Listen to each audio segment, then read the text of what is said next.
majority of people are getting up to pray Fajr and doing all this, and it's just like little things like that where people will start to not wake up and miss his prayer and be late for prayer, and it's just like, I don't know, like I feel like it's gonna happen to me, but inshallah it doesn't.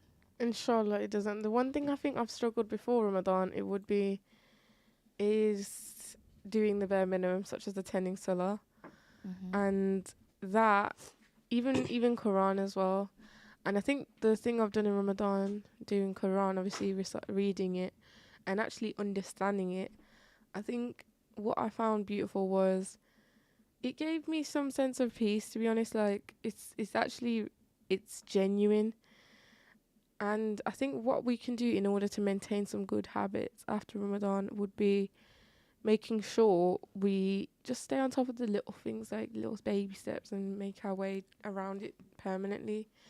They say it takes how many days? 20 days to make a habit, yeah. So, like, using the days wisely to make those habits. Like, it's easier said than done. And you got to remember, it's a lot easier to do what we do now because shaitan's locked away, do you know what I'm saying? So, I feel like people, you can't, like, they are the blame for, like, not getting up, but they also have to battle him as well now. Do you know what I mean? Whereas before, now we don't have to battle that. We're the problem, basically. But after Ramadan, we're kind of battling him, whereas now we're kind of at peace, so we can kind of see what's him and what's us. And I think that's what's, like, you've got to take Ramadan to the advantage to work on what you think, what's you and what's, like, shaitan, do you know what I mean? Because you can only blame him for so much, do you know? Yeah, that's so true. You can kind of see, like you be doing something, you'd be like, oh, damn.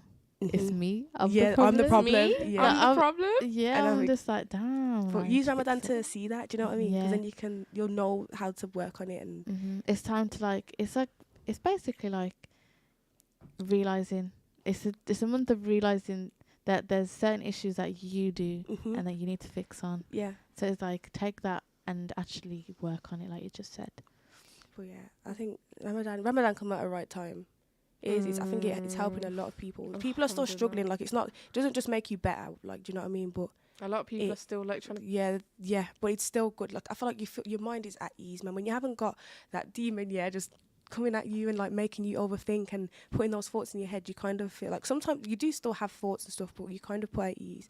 I think it's the only struggle, that I'm struggling with, is suhoor, like, eating alone. It's so hard. Like, I really want to experience, like, doing that, like, with people, do you know what I mean? Or, like, your mum waking you up for it. Obviously, iftar's fine. Like, I have people to break my fast with them, but in the morning, I'm just there sitting and just eating on my own. I was like, nah, this would be sick if I had people with me, do you know what I mean? Oh, that's actually sad. But it's not like a struggle where I'm like, oh, I don't like, I'm just sad. But it's just like, I would yearn. Oh my God. But then I think that's what I can implement that with my own family. I was going to say, inshallah, you can do that with your own. One thing, sorry, I interrupted you. That's fine. One thing I think I've experienced with having a family during suhoor now, we call it sahari. So suhoor sahari is, what happens is I'm awake throughout the night anyway, so it's like not really, I would say, I choose not to sleep because then I cannot eat properly, because when I wake up I don't know, I just can't process I'm not really hungry when you wake up, do you know what I mean? Exactly. I'm not I can't process to eat. So what I choose to do is not sleep. And of course, Sahari and Suhoor is around like between obviously 5, 6 now, because clocks have gone forward. 4, 5, obviously. 3, 4. Well, 4-ish, around 4-ish, around 4-ish. Yeah, basic. That's the time. But of course, you can carry on eating before that, which is fine. But what I do is, all my family come downstairs, and because my mum's not here for the first Ramadan, it feels so weird. But it's like we've all gotten a bit like used to it, so we're all used to seeing tables at the familiar face at the table.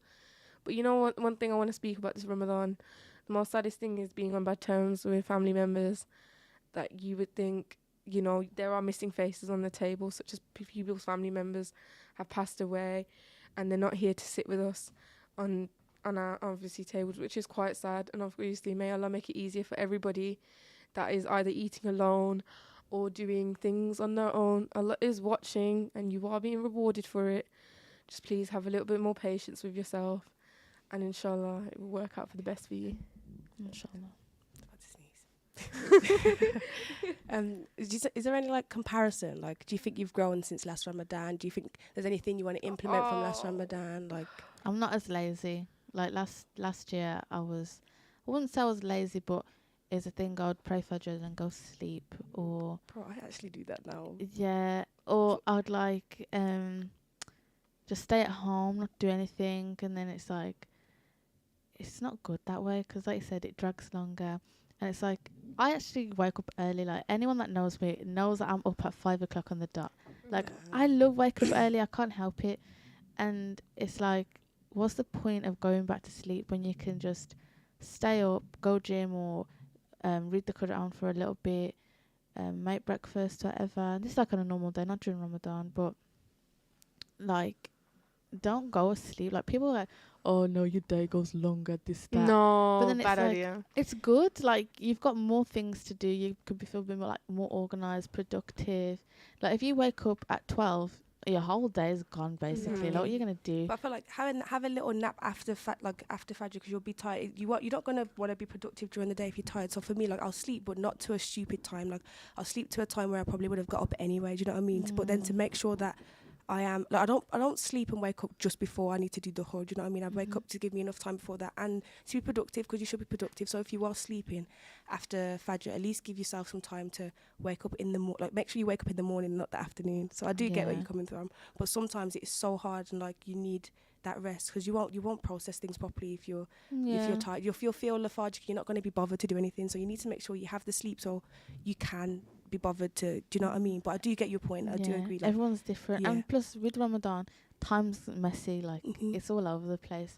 So I understand you can't be as organised with it, because like you'll be up to like 3, then you're gonna wake up at 4. Like it's broken or sleep. But on a normal day, I get you, because your sleep's not broken. You can plan that. But yeah, that's what I mean. Like a normal day, you can just plan yourself properly, and you'll be fine. Like you won't want to have to sleep after Fajr. You can stay awake. But during Ramadan, I understand.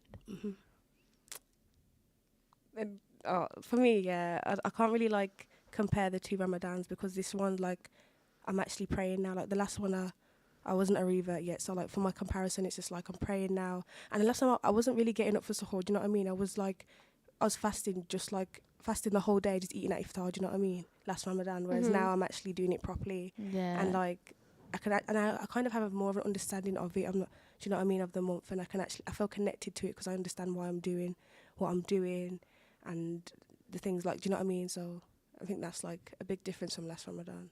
What about you, Saida? I think last Ramadan, I was not as close to my deen as much as I am now.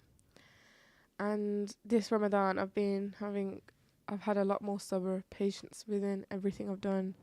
Even if I'm literally like 10, 15 minutes late in iftar.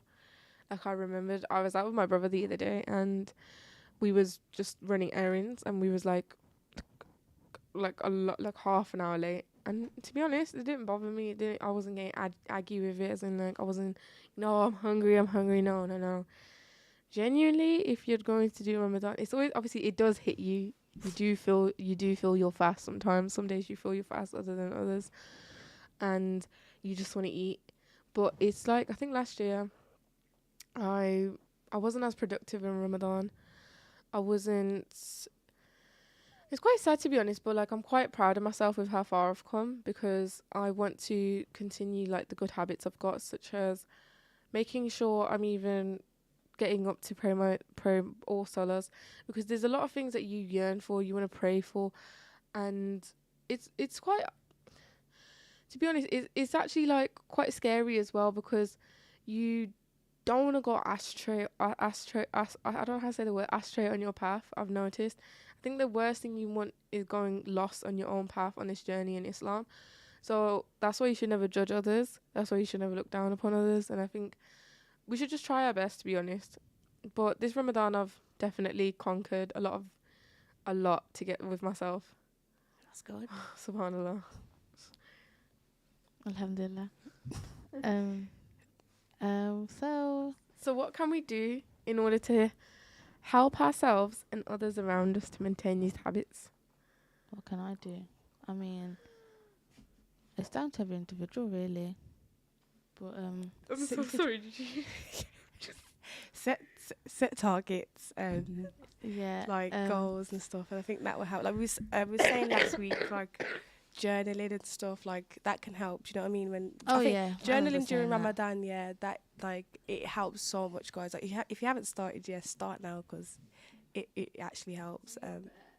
Yeah, like Yeah. do What do you? journals and stuff, and then what else is it? Surround yourself with good people. That's key. Mhm. 'Cause like if you are with the wrong people, you're doing wrong things, I guess. But not always. What else could you do? I'll probably say make a lot of dua for yourself and others, and obviously other things, 'cause that can help a lot. Pray tahajjud, like especially during like you should do it anyway, but during this month take advantage of it. Take advantage of Ramadan. Do you know what I mean? Like That's what I was Yeah. do you thinking. know, like ask for anything. You could ask for because if you don't as well for like falling back into old habits, we can ask to like not do that. We can ask for help to make sure we keep on the same path. Like take advantage of Ramadan to make sure we don't fall into the bad habits, so that we can live like our lives after Ramadan, like Ramadan. Do you know what I mean? Obviously not the fasting and stuff, but the way that we're so holy during this month, we can still do that after the month, but we just ask for it. Do you know what I mean? Like it is literally a mindset thing. Do you know when you just said that? I've just, it's, I'm not like, when you just feel disappointed within yourself. You just saw me shake my head, and I was just shaking my head because something just came to my head, and it's like remaining on this journey of Islam. It's not hard when you obviously make it hard, but it's also with we're living in the West. Living in the West, such as it's a lot more not hard, I would say, but like it's a lot more. It's got hard, like, culture wise and society wise, because it's not normalized to be dressed the way we are. Do you know what I mean? Definitely. It should be. I think it is getting there. Like people are aware of what hijabs are and stuff, but I feel like it's still people still need educating, and I think that's not like this is getting a bit off topic here, but during like schools, like they should implement it more with teaching and stuff, because growing up for me, well, this book just could be for me. I only knew about hijabs. Like they don't teach you about like the clothing that you wear and like the reasons behind it. Like they teach you like. Do you know what I mean? Like people should be understanding of it. They teach you what it is, but not the reason. Like there's reasons. We don't just slap it on just because it's part of the culture. Or it's part of the religion, and there's a reason why. It's not spoken about a lot in schools. It's just like in society in general. Because my little sister, she wanted to fast, and she was wearing hijab, and I had to make sure she knew, like she understood why she's wearing it. You don't just wear it just because you're fasting. You don't have, and you don't, because she's not a Muslim. You don't have to wear it because you're fasting, but she wanted to, and she had to understand why and stuff. And I just feel like maybe that's something that, because of where we are, it's not something you would think to tell the people. Do you know what I mean? It's not something that you'd think to say, oh, this is what this is. Da, da, da. But I think over time now that there's a lot more Muslims now, and a lot of reverts. I think now it's so good. But you kind of have to do your own research. Yeah, 100%. Do you know what I mean? You don't get taught it at school, whereas somewhere else you might get taught more of it at school. School is terrible to learn about Islam. Like they don't go in detail. It's like my brief nephew was telling information. me. When I learned about Islam as well, they was teaching me about like like when you're born and stuff, and like getting your hair cut off and eating dates. I thought that was mandatory. Oh, it's not. No, It's a culture thing. That's what I mean. That's what they like, taught me. That's what my images in of Islam school. was. They culturally teach you. They're telling you facts. That's just culture. Yeah. Like that's not in Islam. Like So you I don't have think to. it's so hard. Like you have to like learn. You have to find it yourself. So I do get what you mean. Like being here. Do you know what's scary about this Ramadan? What? What? So, our younger generations, so like the kids, the toddlers. So you know what the scariest thing about this younger generation? Ramadan started near a time where Easter is coming. And you know what's like kind of not offended me, but made me just think twice about my nephew's primary school is like they're gonna teach him about Easter, which is not a problem. Alhamdulillah, I don't have a problem with it, but it's like you're not gonna prioritize something the most holiest month. Is it a Christian school? No. Oh. No. Let's say teach my kid about Ramadan, not Innit? Easter. That's what I'm thinking. But then I think it's you got to like get The best lots of of people as well to say something. Do you know what I mean? Because if it's just you're not gonna get a But message. naturally, if you're like obviously now, like look at how obviously Ramadan's like everywhere, alhamdulillah. Why they're not going to highlight it as a topic especially during with one of the Muslim weeks? students, because it's a beautiful month. It's not a month like where you're not eating and drinking. There's more to Ramadan, but I think it's a bit of education that needs to happen. But it's where we are. It's hard. Like in Britain, it's not. I was gonna Do you know say what I like mean? most Easy, of these teachers that are teaching these classes, like briefly, They just look it on Google and they're just yeah, gonna they don't have the knowledge. Yeah, so we can't really we can't blame them, but we can't at the same time because they probably don't have friends. They're or just people clueless to, as we were as reverts.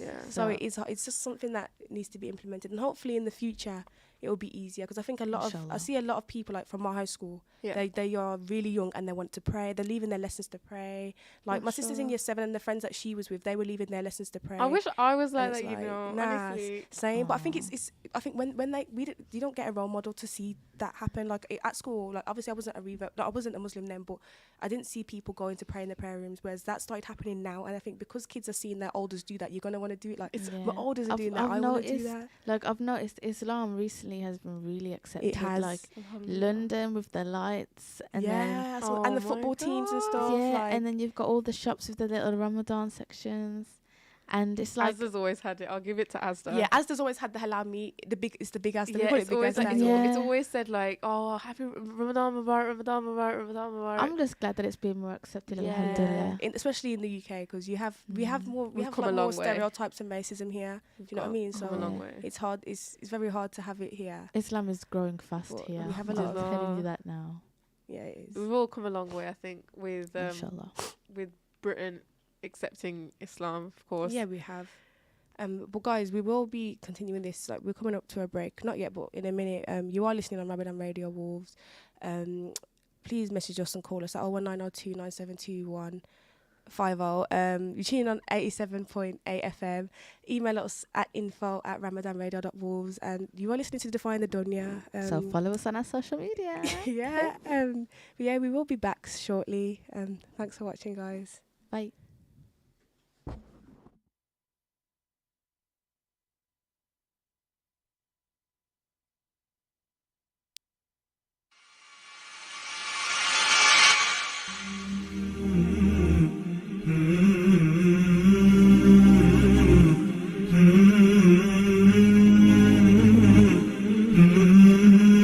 Are you replacing windows in your home? Here at AK Windows, with over 30 years experience manufacturing and installation, we can provide you with premium and affordable UPVC, aluminium windows and doors, roof lanterns, composite and bifolding doors. We offer a free quotation on all work with our selected range of windows in grey, white and much more. We can also repair window and door locks with glass repairs too. We also supply to the trade. Call today for a free quote on 01902 421 500. AK Windows. Are you looking for a new challenge? A chance to be your own boss? Becoming a driving instructor is a lot easier than you think. Bespoke training is provided and franchise opportunities with guaranteed results. Or are you looking to get a full driving license? Well, look no further. For a complete package from translated theory classes to driving ability, securing your freedom to the future. Contact us today by calling Ashes Driving School on 07402 362 717. Wolverhampton and surrounding areas. Follow us on Facebook and Instagram. Learn by taking the right turn. Mubi Bass Electronics, specialist in car audio and home entertainment. Suppliers of leading brands, Samsung, Sony, and Panasonic. We supply and fit all car audio systems, top brands, Kenwood, Bose, and we're an authorized supplier of Vibe product. Visit our store online at mubibass.co.uk and order today for next day delivery. Mubi Bass Electronics are proud sponsors of Wolverhampton Wanderers FC. Call us today for a free quote on 01902 754 546 and quote Ramadan 20 for 10% off. Follow us on Instagram and Facebook at Mubi Bass Electronics, specialist in car audio and home entertainment. Little Dessert Shop, UK's leading dessert franchise, continues to deliver happiness in Wolverhampton. Order from Just Eat, Uber Eats and Deliveroo. Visit us at littledessertshop.co.uk and contact your nearest branch. From all at Little Dessert Shop, we wish you a blessed Ramadan and a happy Eid. Ready for a new career? Ready to be an engineer? Get ready, get set, get training. Become a qualified domestic gas or electrical engineer with the potential to earn up to 45k by enrolling onto one of our bespoke, accredited, industry-recognised training courses at our purpose-built training centre in Wolverhampton. For more information, visit our website gettraining.com or contact us on 01902 583 941. It's mega deal time right now at Salsa Grill. Any size pizza, a buy one, get one free, with free medium fries. Any curries with 4 roti, just $6.99. Any single burger meal, just $3.50. Masala fish with fries or a naan, only $4.50. It's all here and much more at Salsa Grill, 27 Broad Street, Wolverhampton. Order on Wolverhampton 312-314 or online through Just Eat, Uber Eats or by searching Salsa Grill Wolverhampton. Mina Bazaar, one of the UK's biggest collections of Asian bridal wear and fashion. Established for over 25 years, we're now showcasing and taking orders for our brand new catalogue. We have Mina Bazaar's men's bridal wear. We'll be stocking the very best in groom sherwani, fashion kurta and waistcoats. Book an appointment today and get 15% off during Ramadan at Mina Bazaar, 184 Ladypool Road, Birmingham, B12 8JS by calling us on 07970 265 956. Spice up your iftar with traditional spices and flavours from Indus. We go to great lengths to source only the best in Far Eastern flavours, with a wide range of spices, pulses, lentils and essentials for your kitchen cupboards. From our hot chili powder to our range of beans and pulses. Find our range in leading local supermarkets and retailers. Indus, the world's finest foods. Your tyres are essential for safe driving. They're the only link between your vehicle and the road. At Premier Tyres, we proudly stock leading tyre brands such as Goodyear, Michelin, Pirelli and more. We're also your go-to garage for MOTs, servicing, exhausts and all your mechanical needs. With the most affordable prices in town, unmatched quality, knowledgeable and fully qualified mechanics, we will look after your car no matter the make or model. Premier Tyres, Crown Street, WV1 1PX. Call 01902 455 684 or visit premiertyreservices.com. Every Ramadan, many around the world remain hopeful of your zakat and sadaqah, to see them through their toughest days. That's why your charity not only improves lives, but saves lives. Give hope to millions around the world from your hands, through Muslim hands. Hope is never lost when we place our trust in Allah. Hold on to hope and help save lives. Visit muslimhands.org.uk today. This is Ramadan Radio, your local voice, your local Muslim radio. Go to ramadanradiowolves.com and donate to your local mosque.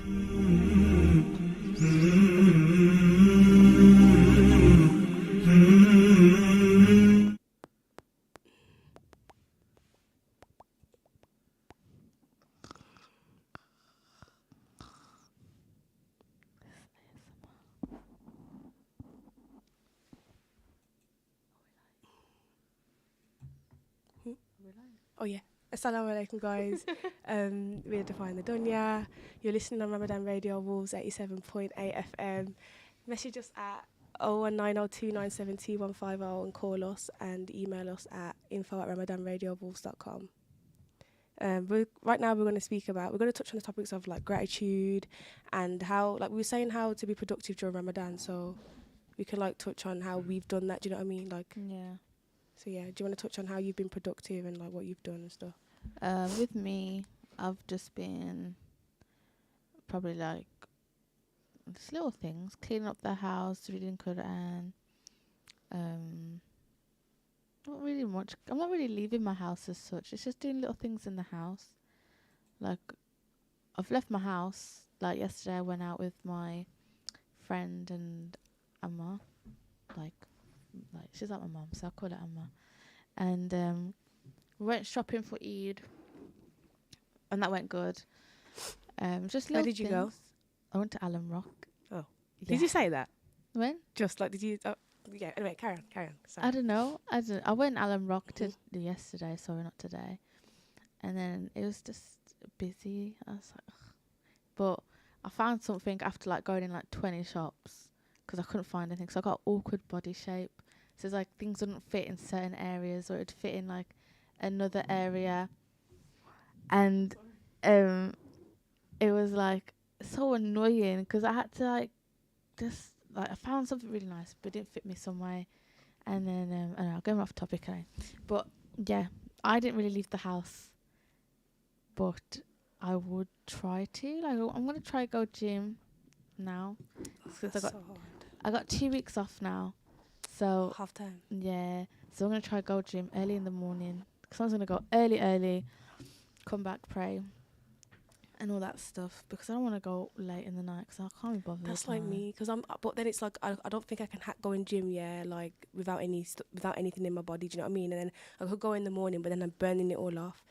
So the night is like it's easier for me. But because I don't drive, if I drove, life would be so much easier. But that's what I'm thinking. Gym during Ramadan is so hard. Oh my god, it's hard, annoying, man. And it's hard to be consistent. I am gonna start going, but it's so hard to be consistent. It's hard because what's happened to me on the first night of Ramadan, what happened was I fasted the whole entire day and I went to the gym now. But my problem was, of course, I decided that I wanted to eat loads of food and I wanted to do what I wanted.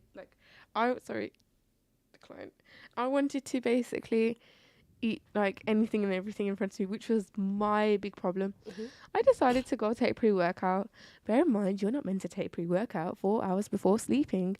And now that it's Ramadan and going gym in the night in Ramadan, it's a lot more challenging. Yeah, pre-workout at night is so hard. I got ill. But really? I got ill. I mean, that's good. It's good, you know. You seem so like, but I think like it's finding substitutes. Like if you are going gym and you're finding it easy, that's good for you. Do you know what I mean? There's like 103 viewers over here. Oh, that's so just good. Listening into us right now. That's good. But yeah, I think gym is a big struggle, but it's like finding ways to substitute it, like going on a walk then instead. You know what I mean? Trying to work out at home. I think that's what I haven't just sat around just because I can't hack gym. I do want to keep my maintain what I do have. I am gonna just force myself to go, but it's so hard, man. Like literally, Chloe Ting is a good thing, you know, on social media. She's good. Like I used to do her before I started gym, and my body saw a difference like that. So just do her for a bit. Well, I'm gonna try. I know that I'm gonna struggle, like especially like fatigue wise. I feel like I'll be very like lethargic and like especially with lifting weights. Like I feel like an ab day would be calm, but like so it's hard to maintain and like keep up. Full like body really for Ramadan just to maintain. Yeah, I might do that, but yeah, it's so hard to stay. Like it's not hard to stay physical because you can stay physical, but like all the gym heads, it's hard to stay healthy and stuff. And eating the right things is like hard. It's like I don't know, and like because I have to make my own food as well. It's so techie because now I have to like you have to plan it out. So it's like it's either I make food like after iftar, like not after, like so it's gone like it's time to break your fast, but I haven't eaten yet because I'm still making it, or I plan it out, but I'll get hungry. Like it's so hard to plan it out when you haven't got like parents to make it for you and stuff. And like what do you eat breaking your fast? I'm curious. Well, obviously I broke my fast with water. I tried dates the first day, guys. They're so nice. I love them. It was like I like the taste, but I'm not good with textures, so I can't hack them. It was very but the taste it's good taste, but the textures just it messes with me. It's slow. Yeah, like, let's put it's just slow texture. So for me, I found that because I'm pescatarian. I'm pescatarian, but I will eat halal meat. So I'm set up at home. We don't have halal meat at home, so I'm pescatarian at home. But like if we do need to, my mom's gonna get some for me. She's gonna cook me some.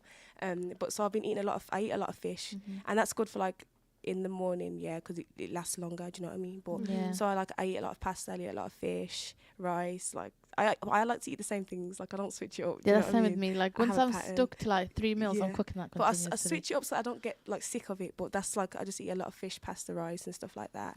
And then like in the morning, I felt like I tried for the first time I started fasting. I had porridge and it was so sick. I was not hungry at all. Like I find that I'm so thirsty but not hungry. So porridge is my go-to. Do you know what I mean? Yeah, honestly, the key in the morning is to have long. I don't know what you call it, but it's foods that take longer to digest. Dates are supposed to be good for you as well, you know. Like she always says, have dates. Literally, dates will last have long. porridge and 3 dates. Nah, I can't have that stuff. And then you're calm. No, put them in your porridge. No, that's two textures that are mixed. No, that's nice. I have like I have like bare meals at Sahari, you know, I've noticed. Really? I get hungry quick. Like not hungry, full quick, I mean. So I can have 2 bites and I'm done. Like that's I have like basically like let's say 2 boiled eggs, fried sausage. That's good for like you, a fried by the way. sausage, or just to like balance out the salt. And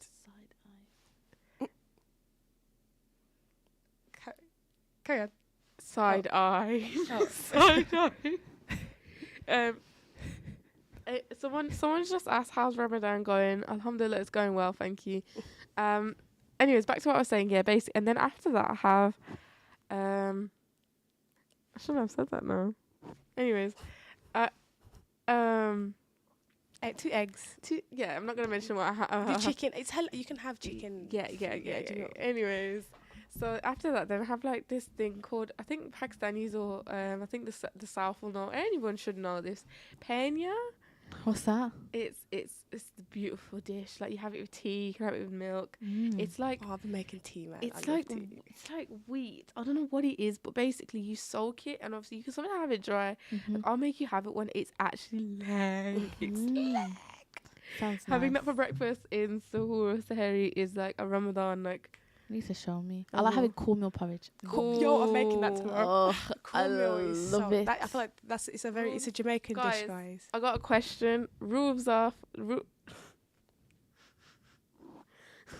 What does that mean? Rule afsa. Root afsa with milk or water with milk all the way. Oh, It's basically the pink drink, the pink you've seen it, right? oh. Okay. So You've basically seen it. I don't know. Is it like? it's the pink Is it syrup. Faluda? Faluda, it's not Faluda, but it's Faluda's cousin. Oh, okay. It's kind of like syrup for us. Yeah.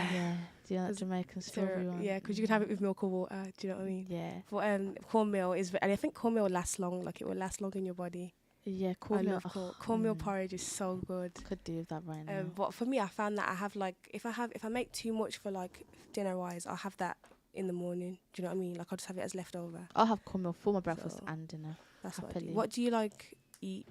What do you eat? When I break my fast, Yeah, like in general, yeah.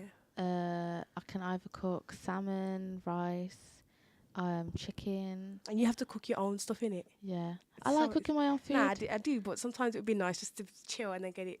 Not saying Yeah. people, but like I just in general, like in life, I would love to just sit down and get someone bring my food to me. Just meal prep. Like I meal prepped and put it in the freezer, Mhm. but I don't like that because it doesn't taste It the doesn't same. take, yeah, it doesn't. So I keep it in the fridge now. So I cook like 4 or 5 meals, keep it in the fridge, and then I'll cook more. But I have fish, whatever, rice. But I'm trying to be healthier. Mhm. And rice to me, I'm like, yeah, forget you. Nah. So I've now got quinoa or quinoa. Yeah, I know what you're talking It's about. this healthy thing. I'm like, oh yeah, that'll do. Do you like it? I've not tried it yet. The texture's a bit different, but I was like, I brought this red and white one because I didn't have the one I wanted. So I'm going to cook that up for tonight. Oh, I didn't get the chicken out the freezer. Oh. You just Yeah. reminded me. Oh, well, I'll have to do that when I get home. but yeah, that Uh-oh. during Ramadan, it's hard to stay. It's kind of like you that has to stay healthy. Do you know what I mean? You have to try and find It's easy, ways man. to do it. I find it easy because I got like a little section bowl and it's like, put that there. And it's like, Or maybe that's something organised. that if you are trying to stay healthier during Ramadan, guys, and maybe get a section bowl to organize, meal prep, just try and find ways to stay productive. Do you know what I mean? Like, because it is hard. You don't have a lot of energy to want to do workouts and stuff, so it is very hard. You can lose weight and maintain weight by eating anyway. It's not always Mhm. about working Yeah, it's not out. all about working out. It's about the food. Yeah, that is Yeah. right. Like people tend to gym and working out so much, but it's not always that. Yeah, It's down to people. what You you don't. eat. You don't get abs from doing ab day. You get abs from what you eat. You know? Exactly. I But, agree. Yeah. Like So- if you want to be losing weight, whatever, eat properly. Like Mhm. you don't have to bang out gym 24 fluid hours. Like you don't need to do that. Gratitude, guys. Should we touch on gratitude? Because I feel like during this month Honestly. there's a lot of gratitude, but like I feel like there's a gratitude in general before Ramadan, but I feel like you have more gratitude during Ramadan, and I think it's you have to kind of show that. Do you know what I mean? You show it through like prayer and stuff, but you kind of show it through your actions. I feel like people think that gratitude is just from like by thanking God and just telling Him you're grateful, but you kind of have to show your actions of your gratitude. Do you know what I mean? I think showing your level of gratitude helps you in many different ways. You also get blessed in many different ways when you show make gratitude your attitude. Say Alhamdulillah as much as you can. This is the month where you also ask for forgiveness as well, where you can say Astaghfirullah. Help yourself just from... Oh, sorry. It got stuck in my mouth.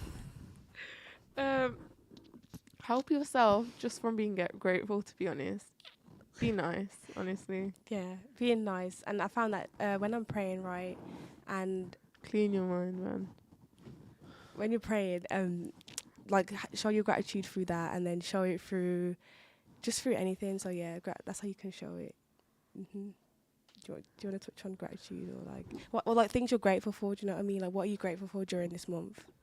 I'm just grateful that it's a month to like reflect on yourself and to also get closer to your religion, but also friends and family, because it kind of shows as well who's your real ones and who's not, in a way, because like who's there and who helps you and all this stuff, just little things that matter. It's not really big things that bother me, to be honest.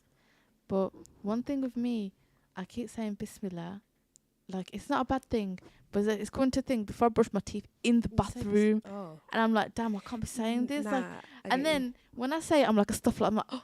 You can't say that over. And I'm just like, oh my God. And I shut up and I'm just like, gosh. You know what? For me, my bad habit is if I'm watching a show, yeah, and someone goes to put food in their mouth, I say Bismillah in my head. Like, and I'm like, they didn't say it, but they don't need to say it. Like, it's a habit. So yeah, I get, like, it does happen. Like, it's a good habit, but I say it in the wrong places. I'm just like, damn. For me though, I always make sure to say as well that I'm grateful for my hardships. Do you know what I mean? Like my hard times and stuff. Like I'm grateful for those. I'm grateful for my good days. Like I'm just great. So like just showing gratitude towards that. Do you know what I mean? Like I think the most beautiful thing that I wanted to touch on is in this month of Ramadan. Like imagine this now. If Allah subhanahu wa ta'ala did not want you to see this Ramadan, He would not have let you see this Ramadan, without a doubt. And of course, one thing I find so beautiful is the fact that I just think like how merciful He is. Like it gets me like heavy hearted thinking of like we can become better. We can become better basically than what we are outside of Ramadan. And it's like Allah knew that you will change this Ramadan. Allah knows what's ahead of you. Like it's just I find it beautiful, to be honest. Like it's actually like it can be hard to hold on to your deen, but when Ramadan comes around, because you see everyone around you practice it, and I think the most beautiful thing is the sisterhood and the brotherhood that you have as well, such as you don't Someone asked a question. What did they ask? Someone goes, in Islam, is it allowed to have a boyfriend? I have been talking to a guy for 2 years and he has feelings for me. What should I do? Get rid of him. Is that person... So this person is Pakistani and has sabr, so I'm guessing they're Muslim. You're not supposed to have a boyfriend. Yeah, it's marriage or nothing, babe. So if I was all I'm gonna say is kindly listen, sister. Regardless of where you're from and what you're doing, and if a guy in Islam, and no matter how much sabr you have, I want to just advise you kindly, if he loves you, he's going to make it halal. Now, please don't waste your time. Don't waste your time in a haram situation, a haram relationship. Like, don't get into a situation like, just lock him off, because you're going to harm yourself in the long run. And I think take this time out in Ramadan to obviously make dua for him. The best thing you can do is make dua for both of you. Do your research. Yeah. But like, if you, it depends on your age as well. But it's also, I've just saw that you've been talking for 2 years. In those 2 years, why has he not asked you for marriage? Like, no, but I also think as well, that's you have to kind of know yourself as well. You can't really expect him, because if you know that he hasn't asked, then you kind of need to just stop, because like it's on both sides really. Like you both know. Well, obviously she didn't know, but I think that's just like a topic that will like, it's hard for us to inform you on stuff like this when we're young ourselves. You know what I mean? Like we don't really know. Like, no, we know that you're not allowed to have a boyfriend, but we can't really give you advice on what to, like, we can tell you to just leave it, but there's not much we can give you, and we have not much knowledge. Well, for me, like, on my behalf. But message, like, as I say, Saida, and ask for help, do you know what I mean? Yeah, you can either message Saida, the one that's on live, or you can also go on Defying the Dunya on any social media and message us personally, and we'll gladly message you. Help you out with this. About any topic. But yeah, honestly, ask your mom if you're comfortable and have that relationship with her. Sit her down and talk to her, because you never know what could happen. I want to just put this out there. If, for an example, he's been speaking to you for 2 years, and he's not yet asked like for your hand lawfully, just ask yourself, right, but you're in the month of Ramadan, ask yourself, how strong is your iman?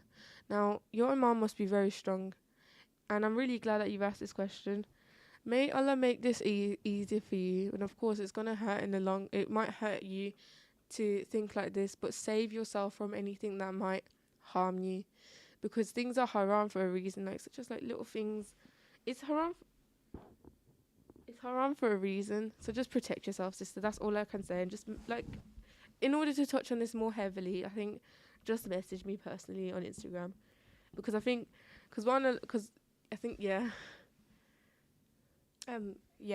We also had we asked which habits do you plan on keeping after Ramadan, and some people said that dressing modestly is something they want to keep, and I think that links to also being where we are as a society. It's hard to, you kind of like, you don't want to dress modestly because you don't fit in, but then it's just kind of breaking into a like having the mindset of it doesn't matter if you don't fit in because you look beautiful. Do you know what I mean? Like, just so dressing modestly is beautiful.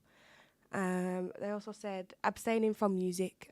Inshallah, I hope you can stay away from music as well. I think music is such a hard thing, like, because it's everywhere. Do you know what I mean? But I think because if you're not doing it during Ramadan, then I think you kind of just take what you've taken from this month and try and implement it with after Ramadan. But slow and steady. Like, you know what? Like, you can't jump straight into something and get it straight away. Like, it's gonna take time. So try and break it up as much as possible.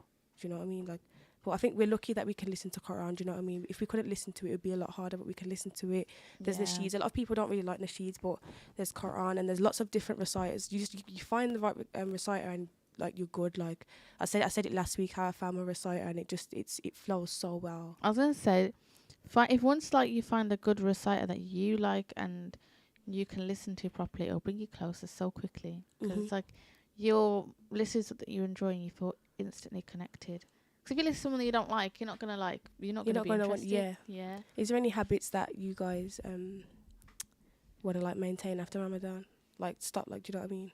Nasheeds in the gym, honestly. Yeah, with me, I would say sticking to being productive and keeping up with my prayers. That's what I want to keep and carry on doing. Like, in college, I think one time I actually prayed in college, but the prayer room is so terrible in there. Like, there's a men and women section in the same tiny box room, and where you perform wudu is where the men are to pray, and it's like, how am I meant to like perform wudu if there are men right in front of me? So it's like, me and my friend Samira went off to like the stairs and then prayed there. That's good. It's nice that you found a way to still pray, and you'll be rewarded for that. Yeah, but I think for me, like, I know I was saying, like, I was speaking to my friends and I was saying how, like, my language, you know what I mean, how I'm speaking to people, and like obviously bad words and stuff, like cutting that out. So like, I'm not gonna just cut it out just because it's Ramadan. Like, obviously sometimes you might not remember that you might just come out. I don't intend to say it, but if I've kept my eye on it during Ramadan, keep an eye on it after. So like, making sure my language and how I am as a person is the same as how I am now. Again, with music is like a big I'm not trying to expose my sins and stuff, but music is very hard to, do you know what I mean? So just that productivity making, because I've found that, because I've tried to like stop myself from just being on my phone and scrolling on whatever I have, do you know what I mean? It's like, try and implement that after Ramadan. Don't just do it just because it's easier said than done, because you don't intend to do it, but that's like habits like that, like whatever I'm doing now, the small habits and the small things, like even to the point like getting up for suhoor is kind of like making breakfast, right? So it's like, for me, like I wouldn't do that before. Like actually eating at right times, like it's made me realise that there's a reason why these things are sectioned for me. So those are like habits that I want to pattern the way I'm eating, the times, and just how I'm treating myself, really. Yeah, that's good. Make sure you keep up with it, because obviously it'll improve you like more. Like if you stick to waking up early, not as early as you do during Ramadan, and like eat and stuff, because eating is important in the morning, and people just brush it off. Like, I understand people can't eat in the morning, because I used to be that person, but it that's like us now. So we kind of force ourselves to eat at suhoor, so do you know what I mean? You just force yourself to, that's what I'm forcing myself to eat now. Why can't I do that in the morning on a normal day? Yeah, that's what I mean. Like, it helps you as well, like energy wise, and it stops you from snacking. Like I've noticed if I eat big 3 meals, I'm not snacking, and it's good. And I'm a hungry person, so I know that I'm probably gonna like lash out and be horrible to you if I'm hungry. So if I'm eating, I'm not gonna want to, because like that's what my mum's not. It's like if I'm quiet, she's like you're hungry, and I'm like yes, like she knew, because I try not to lash out, because I do get really hangry. So it's just like I don't get hangry, you know. I used to get hangry. I love food so much. Don't. I got quiet when I'm getting hungry. I'll be honest with you. I just got quiet. Normally just I'm stop snappy, moaning. but I've started to get quiet because I don't want to snap, because I've started. I'll touch on this after the break, but like touching on like making sure you realise why you're actually snapping, because obviously we're supposed to be good to our family members, so it's like touching on what is the reason that I feel this way and stuff. So we can touch on how we overcome that and stuff. But yeah, is there any other habits, or is that it? Nah, you know, I don't really have any more habits. But yeah. Do you find you dress modestly anyway? To be honest, like before I was Muslim, I did dress inappropriately, but it wasn't really an extortionate way. Like me normally, I don't really dress not modest. I don't dress like modest how you should, but I'm not really a type person to like With your skin and have like, my belly out, have this out. Like I'm pretty covered anyway. Yeah, Because I do like my baggy stuff. Like baggy I think it's a bit jumpers. easier. Yeah. I know. I'm happy. Kind of. It's easier when things are in trend as well, because baggy stuff are trending. It's kind of like if you are scared to not fit in, you can kind of fit in wearing something baggy. Do you know what I mean? Yeah, So like it's the skinny stuff's kind of out of like trend at the it moment. is. But you wait, it'll come back. Well, even then, you gotta find you and find your style and whatever makes you feel comfortable. So, Definitely. but we have like 20 seconds or so left before the ad break. So, you're listening on Ramadan Radio, Wolves 87.8 FM. Message us and call us at 01902972150. Email us at info@ramadanradiowolves.com. We are Defying the Dunya. And yeah, we'll be back. Thanks for listening.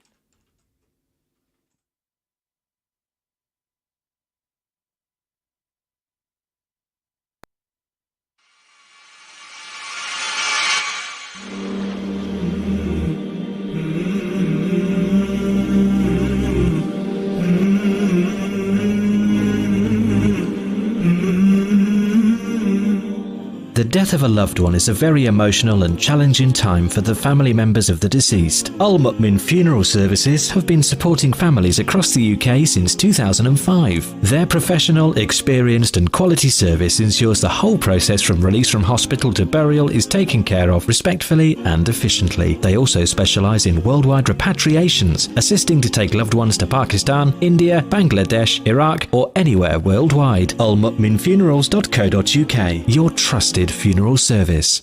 Do you have a family member that's passed away and you would like someone to assist you in legal advice? Kenneth Jones Solicitors has been providing legal services for businesses and individuals since 1986. We specialise in probate, Islamic wills and family law. We also offer services in conveyancing, immigration and personal injury. Contact us today on 01902 745 773 or visit us on our website at kenneth-jones.co.uk.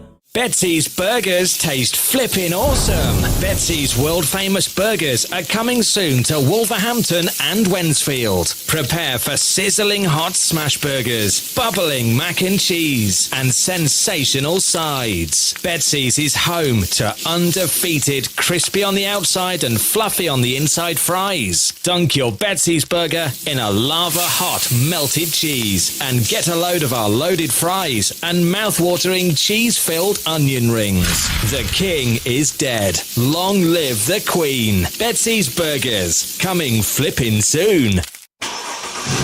Eurofit Auto Centres, the West Midlands' leading independent auto centre, celebrating 18 years of service. All services, MOT and repairs, with a free collection and drop-off service within Wolverhampton. Book online today at eurofitautocentres.co.uk or call us on 01902 40 40 45 and we'll direct you to your nearest branch. The experts making vehicle repairs simple.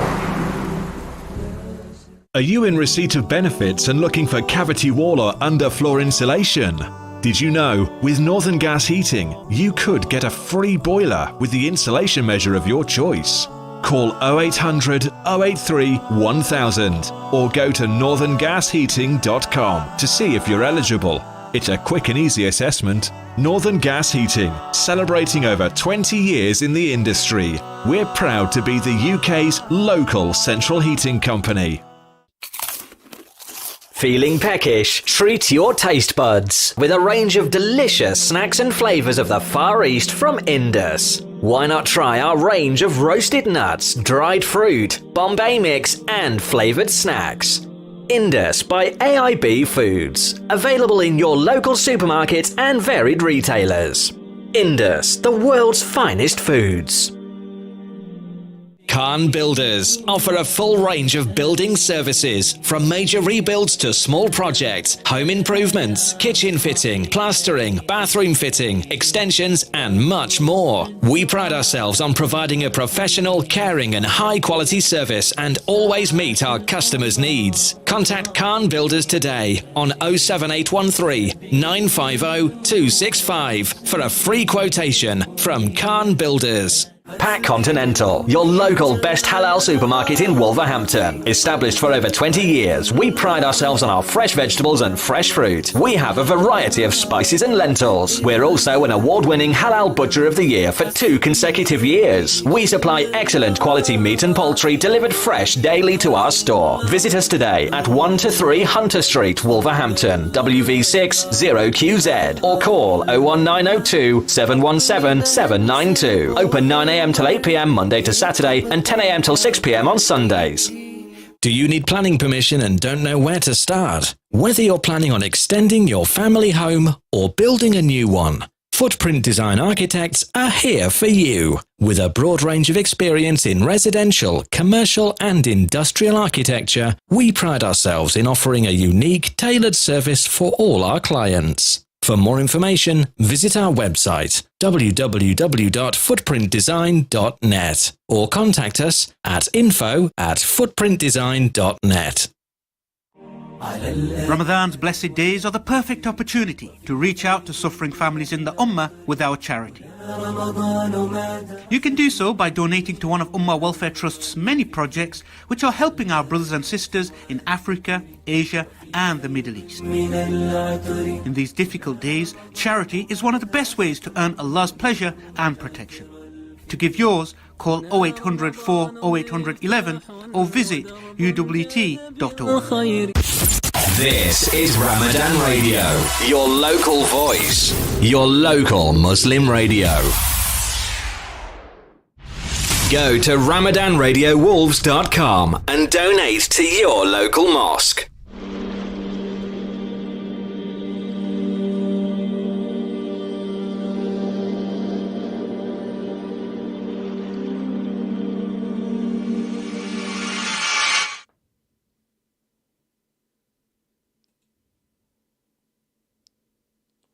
Assalamu alaikum, guys. We are Defying the Dunya. You're listening on Ramadan Radio Wolves. Call us at 01902972150. Email us at info@ramadanradiowolves.com. What do you want to touch on now?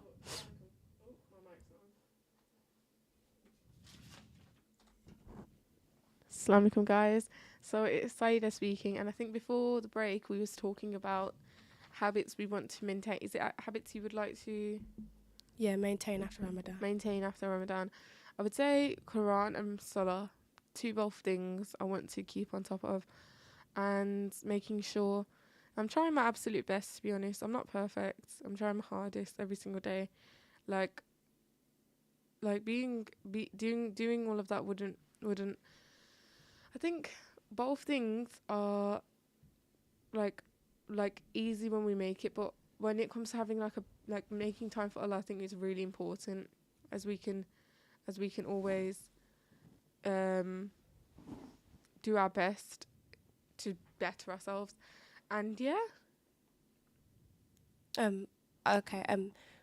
We was also saying how maintaining, not maintaining, but thinking before we do our actions and stuff. I think it links to what we were saying last week as well, with intentions, setting intentions before you do stuff, and what your intention is when when you're speaking to people, or like just intentions with everything. So before you pray, when you wake up, what's your intention to do during that day? What's your intention like during this month and stuff? So, yeah. I think during this time of the year, it's, I think, what's crazy? I think it's like when you're not perfect and when you're trying your best to just do good for yourself, you think of all, like, you know what it is? It's like in this month, it's not even Shaitan that's obviously said this in my head, but like I feel guilty for obviously, not even just giving dawah. Sometimes it's like helping and saying what's right, and for an instance, even going to the masjid, sometimes like I feel guilty. It's actually bad to say, but I feel guilty. It's like I don't deserve to be doing that, but if I didn't, like I said earlier, if I didn't deserve to be doing that, I think Allah would have never had chosen me to just take those steps forward to be doing that. And I think maintaining those habits after Ramadan is a lot more harder. I think getting rid of the haram as well, getting rid of like what's wrong, like what is wrong, and getting rid of it. Such as, I'm gonna try my best like in gym as well. I think it's not like it's a personal issue, as in like where like I listen to music, and I think everyone can relate when it comes to music and nasheeds. This Ramadan, I've obviously felt guilty for even thinking about listening to music, because why would I? I think listening to nasheeds has helped me. I've made my own nasheeds playlist as well. That's good. I think where we go wrong as our generation is thinking that we have to cut out music just for Ramadan and then after Ramadan put it on. But it's a case of just because like it's like people like we listen to music and we shouldn't, and it's like it's a case of Ramadan, I can't listen to music during this month, but realistically, if you're doing it anyway, you can. It's not just because like Ramadan doesn't say, do you know what I mean, you can't listen to music this month and you can listen to it after. You shouldn't anyway, but because you know what I mean. Like, I think it's just a mindset, because it's the same here, and it's like I don't know why we do that. Have more shame, have more. But we do it like we think just because it's Ramadan, that we can like no music, but after we can. But it's the same. It's the same. Just because it's not a holy, but it's something that we all do. Like, and I don't know why. Like, but I think that's where we struggle. Like with just in things in general. Like we don't sin this month, but so then why do we do it when it's done? Like. We know we can't. We know like we can see the potential of not doing it, but it's like so why do we fall into it? I think that's a struggle that we kind of just have to like overcome and figure out. Do you know what I mean? But I think because we have each other, and we have like when you surround yourself with the right people, they can kind of help you overcome these things. You know what I mean? And they can guide you, because it's hard. It's not easy. Do you know what I mean? So.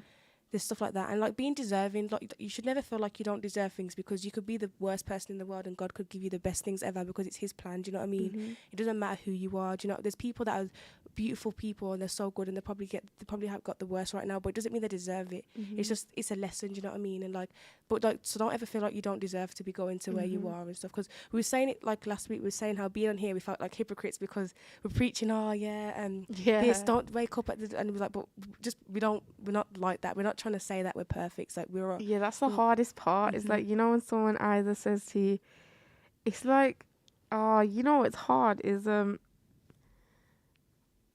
it's like your own family members or close people nearby will say it to you. It's like, and when Ramadan comes, like me personally, I've gotten a lot more quieter, meaning it's like silence is deadly. And I think even in my own, like, I've noticed in my personal like house and in general, like if I've got not like if I've done wrong in the past, I've had it thrown in my face in Ramadan. And to be honest, it's actually quite hurt me, to be honest. It's like I'm looking there confused, because I'm like side-eye. You shouldn't do that. I think that's what's making me feel like that as well. That shouldn't. You're not supposed to like expose someone for something they've done in the past and throw it in their face. It's like, because you've probably repented for what you've done and you're probably doing better now. Do you know what I mean? It's growth, but take it as a growth. Do you know what I mean? Because if it is the past and you can compare what you was like then to now, like look at it as a positive. Like they shouldn't do that. But if you feel like, instead of like, I feel like that's gonna put you in a bad mindset. So be like, okay, well, look at me now. And be proud of the person you are. Like it's your mindset. Do you know what I mean? You can't fall into like the sadness of not thinking you deserve to because you just be proud of who you are today. Do you know what I mean? Because Definitely. you're a different person, and as long as you're aware of what's wrong and as long as you repent, I think it would be hard if you didn't feel any guilt for what you did and you was like, I'll do it again. I think that's when you know that you're too far gone. But when you want to repent and you feel bad, then you know you like God loves when we repent to Him as well. So that's all that really matters. I heard something that goes something along the lines like this. If we lived our lives at Ramadan, Eid will come to us death will come to us like the Eid. Mm-hmm. And I think that's really beautiful, especially if your iman is really strong. Imagine if you lived your whole entire life like you did in Ramadan. What that's basically saying is, imagine you've lived your entire life like how you did in the month of Ramadan. You don't have obviously fasting on Monday and Thursday. That's the non. Does it say it's a sunnah to do that on a Monday and Thursday? I think so. I think so. I think so. So I think it's really good if we fast on a Monday or Thursday. So imagine if you continue to do that and like do all of that, and I think wow, just living your life like the month of Ramadan would be crazy.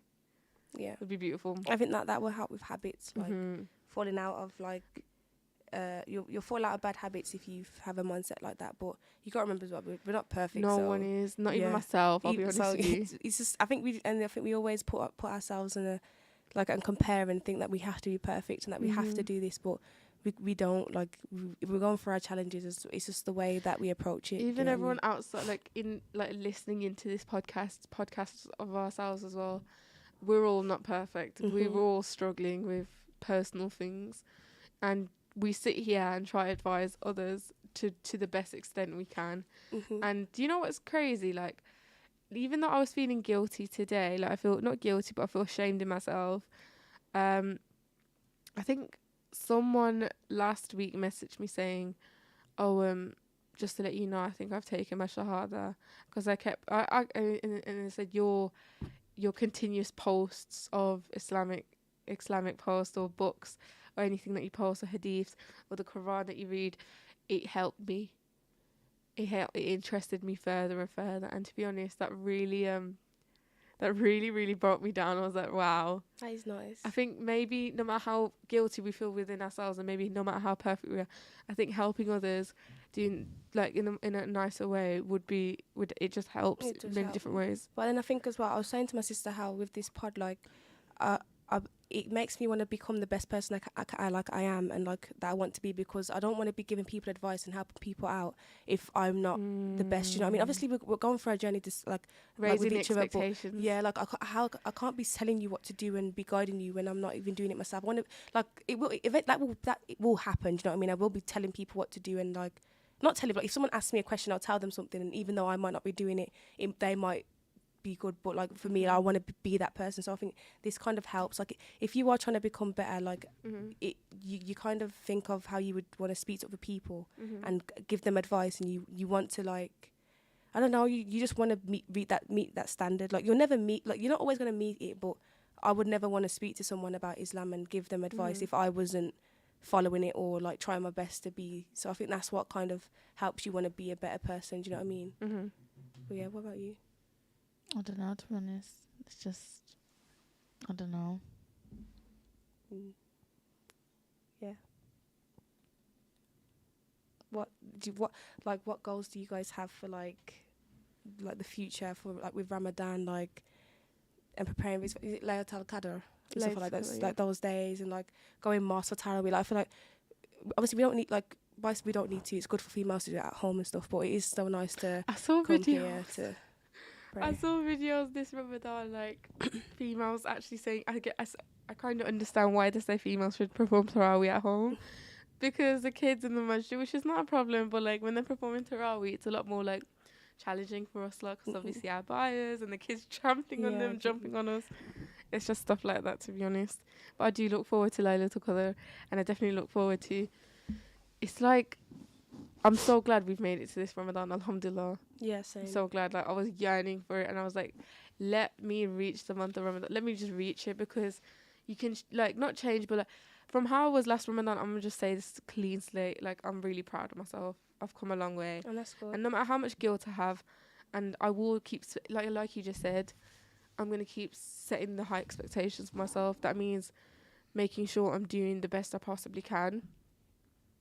That is But good. yeah, I think we just make the most out of it, and but I do want to. I want to come to the mosque just to at least have one tarawih. Do you know what I mean? Here and like definitely. experience it. So is it 20? 20 rakats rakats, yeah. 20 20 rakats or 8 rakats? I was saying I was saying that I might be an 8 rakat girl. I'm not sure yet. Like, I don't know. Like, I'm scared because I've never done it, and I'm like, what if I can't hack it and like I have to leave early? Like, that's embarrassing. But I do want to try it. You know, It's because like a leg day. Like, someone said it's a halal leg day. But I do want to try that, and just I feel like that it would help me feel connected. I feel connected to God, but it would probably help a bit like more, and then I can kind of get a grip of my community, because I know a lot of people. Like, this is where I live, do you know what I mean? Like, so I'll bump into people I know. It kind of makes me expand. See your community, and then you say hi, hello, you give your salam. And I think what's beautiful is when you go to the masjid, like, it's the vibe. And you can also have, if like, there's some masjids, I think all masjids have it where they provide iftar as well. So I think this Ramadan, I was actually meant to go to Central Mosque last Jummah, but I felt so badly ill to the point I couldn't even get out of bed. I was meant to go Central Mosque on the Jummah, the first Jummah of Ramadan. I was meant to, I can't wait. I just can't wait to go Central Mosque. I was gonna also like record it and basically make a whole like vlog about it as well. I was gonna be like, That's what I'm gonna do that, but like, even if like, it might not even just be for social media, it's for myself, because it's my first Ramadan and I've made it. Like, I like to document things anyway, just to like watch back. So, and I think maybe this is something that you guys can do if you're new to, it's your first Ramadan, or if it's your Ramadan where you're on Deen, like, because it's always someone's first, you know what I mean? Even if you're born Muslim, it could be your first Ramadan where you're taking it properly, or your first Ramadan that you're as a kid that you've like, but like, document it so you can look at the beauty of it, and then you can kind of compare, because I think it's hard for us to compare from last Ramadan, because we only can think of what we can remember. Do you know what I mean? We don't really have it. Well, if you document it, you can say, I was doing this last Ramadan, well, this time I'm here, this is how much I've grown. You can see your growth, and I think that's the beauty of it. So maybe that's something that you can maintain, or like your target for Ramadan, or like, do you know what I mean? I just think it's beautiful, because even if when you document it for yourself and you show your friends and family, it inspires others. It's like, you know, even making like how we see on our For You pages on TikTok, for an example, how we see on our For You pages on social, how we see on like our social media, for an example, we see basically like people are vlogging their day and obviously documenting it, and it's actually inspiring, because you want to do it as well, not even just for aesthetics. You want to just get involved, you want to get the feeling, because it's a beautiful feeling, and then you inspire others, and it just goes on and on. Sorry. Yeah, it does. But yeah, that is it's a nice thing to do, to document everything. What about you, Alia? Nah, I agree. Documenting things is good, because you just look back to it and then see how much you've improved. But yeah, same what you guys are saying, really. Yeah, okay.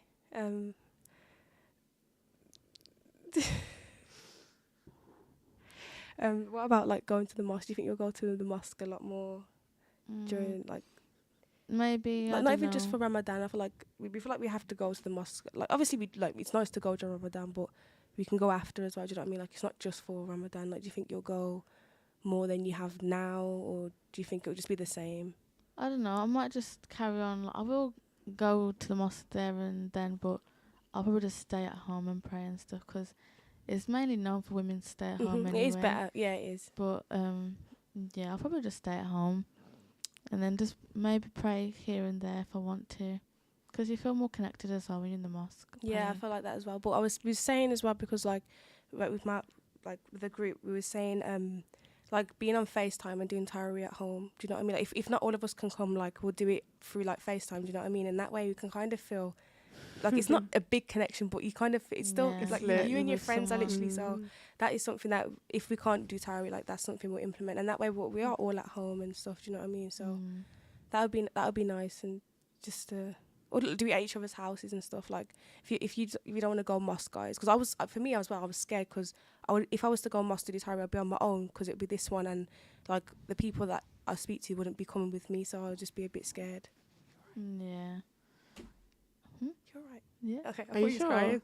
I'm But fine. yeah, so so am I. just like even if you can find, if you're too scared to come to the mosque, guys, because I was so scared to come on my own. I'm gonna firm it and do it, but at home or like FaceTime and stuff. Nah, I don't know. Like the mosque isn't scary. I mean, it can be. Depends, because obviously during Ramadan it's busy and it's just like full of men. It's like damn, like there's like a few women, loads of men. Because obviously in Wolverhampton as well, it's not really like busy like that, like with mosques and stuff. So it's mainly men that are here. No, but I feel like this mosque, I've noticed a lot of like sisters around here. Like, but it's like with when they're like teaching and stuff. Like, so I feel like I feel like I'm drawn to this mosque a lot more because, you know, like I can see a lot of like females here and they bring their children to teach them, and it seems like a big community. Like when they was doing like the children stuff, I saw a lot of like mums and stuff. So that's like I had the impression that for Taraweeh there'd be bare mums and stuff here. Yeah. So like I feel like when you're with mums, they're more like they're mothering towards you, so they'll show me like what I'm supposed to do. Yeah, that's why I'm kind of like not scared to come anymore, because I'm like they're not gonna bite me and cuss me. I'm a revert. I'm new to this. Obviously, I know how to pray, but and they'll just guide me and show me what to do. So that's the best way, because then if they were to just like judge or attack you, it's like it's gonna push you away. Like you will not attend this mosque anymore. You just stay at home struggling. Like I don't know what I'm doing. Yeah, but I don't think they do that. A lot of them, I know their kids go to my primary school, like my primary school, so they'll be caring and stuff. So I just it's just like it's a mental thing, like being scared to come out and come to the mosque. I don't know why I'm so scared. Like I shouldn't be scared. It should be. I'll say nothing to be scared about. Yeah, really. I should be. I don't know why. It's just like nerves. Yeah. Because you're not used to it, are you? So. But I feel like hopefully Ramadan can help me. Like, because if I build like bonds with like, not bonds, but like if I have like a community to be, I'll be comfortable to come after Ramadan. Do you know what I mean? Yeah. And comfortable, just like the mosque can be like your home. Do you know what I mean? It's sometimes you can just come in to sit and like feel connected, like to have like some nice, because it's silent. Do you know what I mean? You can kind of, because we were saying as well, like during Ramadan, to stay off your phone and like actually like process your, like take time for yourself.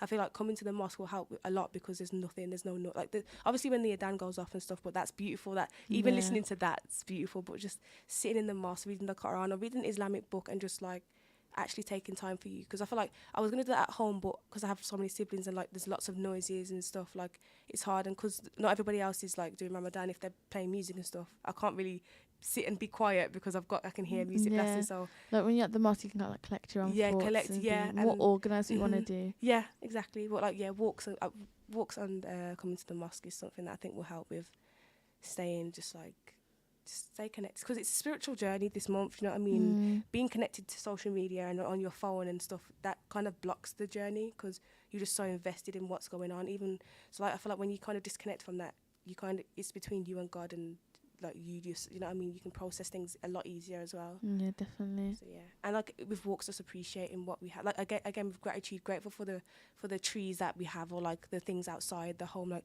I think when you actually look away from the phone, you can kind of appreciate what's around you. Yeah, definitely. And just be grateful for that. When you're on your phone, you're just like your head's down, you're glued to it, you don't know where you're not looking at. Yeah, like, exactly. So I think that will help.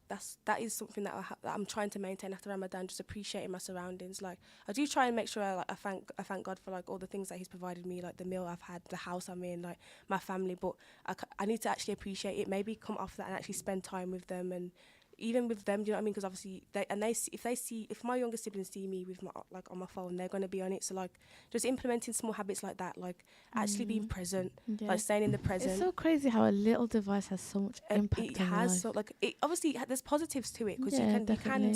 I have learned a lot from like being on it and stuff, but you also like you can learn from reading a book. Do you know what I mean? Like it's like the old ways of learning has just gone straight to your phone. Yeah, like the libraries are empty now and all that, but then it's like the books in the library are more like they've probably got more they got more knowledge and facts in there than Google does. And I think as well, for sleep, because it impacts your sleep.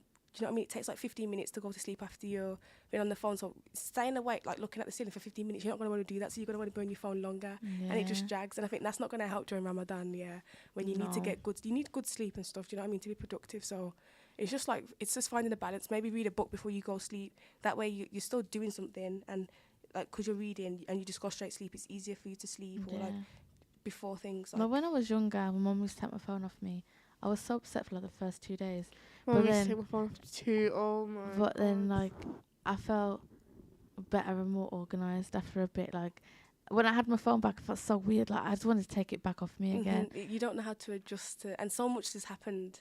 Do you know what I mean? Like, so much is that you've missed a lot of things. So it's like, why do I need it? Like, everything's happened now. Yeah, Do you know what I because mean? you think about it, phones are nothing else but really just knowing other people's lives and just messaging people that you're not probably going to know after a bit. It's nice to keep in contact and stuff, but you know, like, that's not what really you're doing. Like, that's not what you're doing. Do you know what I mean? Like, there's more to it. But yeah, take time for yourself and be present. Like during Ramadan, I think that's something that I want to do more, and it's probably something that will help a lot more with the month. And I think being present will help the time go quicker. Obviously, not to like rush time, but do you know what I mean? Like, you can actually, but even then, appreciating the time that you have. Do you know what I mean? Making sure you're making the most of the time that's given to you. Be grateful for it. So yeah, I think that's something that we can implement after Ramadan and now. Do you know what I mean? Yeah, definitely. Just don't slip down. Like, all these habits you're doing now, like family-wise and whatnot, just keep up with it, because it's sad, because during Ramadan, a lot of families come together. That, like, you'll see families you don't see, and then after it, you don't even know each other again. It's like, keep up with it, like, keep the maintain contact. that bond, because it's good to have a bond with your family. Do you know what I mean? Like, it's said, like, it's part of your religion. Do you know what I mean? So like, maintain that. But obviously it's hard, because like, you always have those things with your siblings and stuff that you. No, definitely. You always get family problems. Yeah, but still, you're just trying to find a way to overcome it. And I think Ramadan can help you. I think it helps you become an understanding person, ready for like interactions with your friendships or like relationships or like whoever. Like, do you know what I mean? With your parents, it helps you like prepare for how you approach things. Like, is it that serious that I need to react this way? Do you know what I mean? Like, I think it helps with patience and being more understanding. That's what I feel like this month can help with. Yeah. So implement that after. You know what I mean? It's easier said than done. Like, it's hard to maintain it, but yeah, because sometimes situations can happen with yourself or around you, so yeah, it can like have an impact and change it. But either way, if that does happen, learn how to overcome that as well. Don't let it get in the way of what's happened before and how it got better. Yeah, I agree. What about you, Saida? Well, we have like 15 seconds. So yeah, we're going to an ad break. You're listening to Ramadan Radio Wolves. Please message us at 01902972150. Email us at info@ramadanradiowolves.com. We are Defying the Dunya, and we will be back shortly.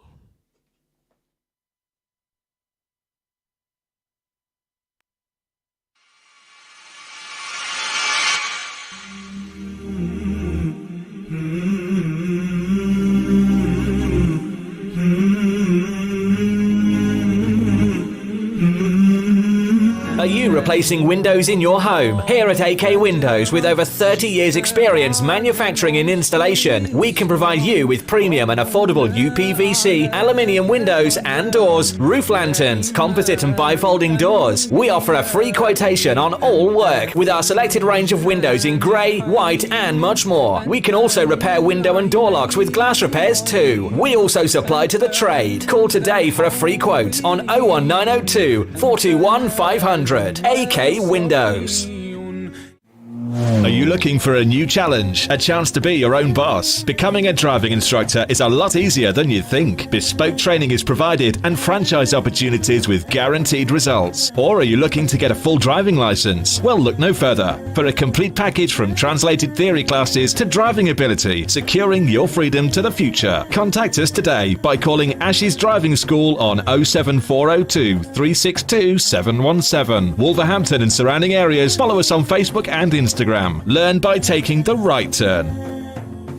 Mubi Bass Electronics, specialist in car audio and home entertainment. Suppliers of leading brands, Samsung, Sony, and Panasonic. We supply and fit all car audio systems, top brands, Kenwood, Bose, and we're an authorized supplier of Vibe product. Visit our store online at mubibass.co.uk and order today for next day delivery. Mubi Bass Electronics are proud sponsors of Wolverhampton Wanderers FC. Call us today for a free quote on 01902 754 546 and quote Ramadan 20 for 10% off. Follow us on Instagram and Facebook at Mubi Bass Electronics, specialist in car audio and home entertainment. Little Dessert Shop, UK's leading dessert franchise, continues to deliver happiness in Wolverhampton. Order from Just Eat, Uber Eats and Deliveroo. Visit us at littledessertshop.co.uk and contact your nearest branch. From all at Little Dessert Shop, we wish you a blessed Ramadan and a happy Eid. Ready for a new career? Ready to be an engineer? Get ready, get set, get training. Become a qualified domestic gas or electrical engineer with the potential to earn up to 45k by enrolling onto one of our bespoke, accredited, industry recognised training courses at our purpose-built training centre in Wolverhampton. For more information, visit our website gettraining.com or contact us on 01902 583 941. It's mega deal time right now at Salsa Grill. Any size pizza, a buy one, get one free, with free medium fries. Any curries with 4 roti, just $6.99. Any single burger meal, just $3.50. Masala fish with fries or a naan, only $4.50. It's all here and much more at Salsa Grill, 27 Broad Street, Wolverhampton. Order on Wolverhampton 312 314 or online through Just Eat, Uber Eats or by searching Salsa Grill Wolverhampton. Mina Bazaar, one of the UK's biggest collections of Asian bridal wear and fashion. Established for over 25 years, we're now showcasing and taking orders for our brand new catalogue. We have Mina Bazaar's men's bridal wear. We'll be stocking the very best in groom sherwani, fashion kurta and waistcoats. Book an appointment today and get 15% off during Ramadan at Mina Bazaar, 184 Ladypool Road, Birmingham, B12 8JS by calling us on 07970 265 956. Spice up your iftar with traditional spices and flavours from Indus. We go to great lengths to source only the best in Far Eastern flavours, with a wide range of spices, pulses, lentils and essentials for your kitchen cupboards. From our hot chili powder to our range of beans and pulses. Find our range in leading local supermarkets and retailers. Indus, the world's finest foods. Your tyres are essential for safe driving. They're the only link between your vehicle and the road. At Premier Tyres, we proudly stock leading tyre brands such as Goodyear, Michelin, Pirelli and more. We're also your go-to garage for MOTs, servicing, exhausts and all your mechanical needs. With the most affordable prices in town, unmatched quality, knowledgeable and fully qualified mechanics, we will look after your car no matter the make or model. Premier Tyres, Crown Street, WV1 1PX. Call 01902 455 684 or visit premiertyreservices.com. Every Ramadan, many around the world remain hopeful of your zakat and sadaqah, to see them through their toughest days. That's why your charity not only improves lives, but saves lives. Give hope to millions around the world from your hands, through Muslim hands. Hope is never lost when we place our trust in Allah. Hold on to hope and help save lives. Visit muslimhands.org.uk today. This is Ramadan Radio, your local voice, your local Muslim radio. Go to ramadanradiowolves.com and donate to your local mosque.